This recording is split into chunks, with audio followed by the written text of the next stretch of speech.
شروع میں کہ جب تولو تو پورا تولو اور صحیح ترازو کے ساتھ تولو. بعض لوگوں کو سمجھ نہیں آئی وہ کون پر میں نے اس لیے پڑھی کہ اسی شیخ القرآن نے خلاف تو ملوکیت کی شرعی حیثیت لکھی. مولانا مودودی صاحب کی کتاب پر تبصرہ کیا اور اس میں یہ بات کہی کہ ہم مانتے ہیں کہ صحابہ کرام سے بڑے بڑے جرم ہوئے.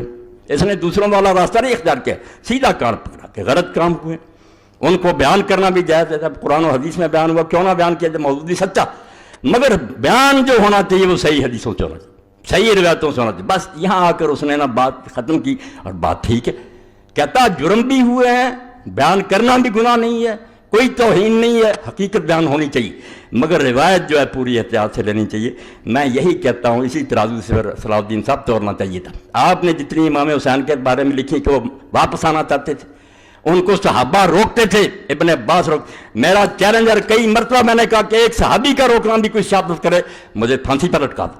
تم بنو امیہ کی گڑھی ہوئی روایتیں کہ امام حسین کے جہاد کو برباد کر دیا جائے, وہ خالد بن عبداللہ کسری جو علی پر لعنت کرتا تھا ممبر مکہ پر, اس کی روایتیں بیان کر رہے. کہاں گیا وہ معیار جو بات تم نے کہی تھی 100% ٹھیک. اور میں یہی کہتا ہوں کہ اگر مودودی صاحب کی کتاب میں کچھ چیزیں نہیں ماننی چاہیے, مگر میں نے جو اس پر حاشیہ چلایا صلاح الدین یوسف صاحب کی کتاب پر ایک ایک لفظ پر صحیح حدیثوں کے دے دیے میں نے صفحے کہ کس بات کا انکار کرتے, کون سی بات مودودی نے اپنی طرف سے کہی ہے. اگر تاریخی حوالے نہیں صحیح ٹھیک, انہوں نے لکھی تاریخ کی مدد سے, آؤ میں حدیث سے ثابت کرتا ہوں. یہی علی پر ممبروں پر لعنت کرنا امیر معاویہ رضی اللہ عنہ کو صحیح حدیثوں سے پیش کرتا ہوں. وہ اگر حاشیے چھپ گئے تو اس بارے میں اتمام حجت ہو جائے گا, کوئی آدمی نہیں بول سکتا, زبانوں پر مور لگ جائے گی. ایک ایک لفظ کی میں نے خبر لی ہے کہ کیا دکھ رہا. ایک طرف معیار بناتا ہے کہ صحیح روایت سے کام لینا, پھر ساری جھوٹی روایتیں اپنے حق میں جتنی جھوٹی جاتی ہیں وہی تبڑی وہی ابن اسیر پھر معتبر ہو جاتے ہیں.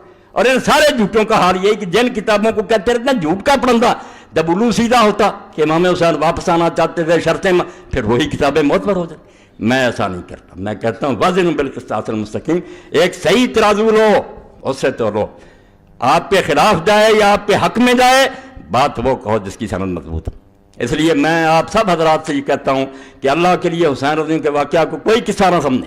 جی جیسے کہا نا ابن مولانا ابوالکلام آزاد نے کہ یہ اسلام کی حقیقت ہے, اسلام سمجھنا چاہتے ہو کہ ہے کیا, صرف حسین.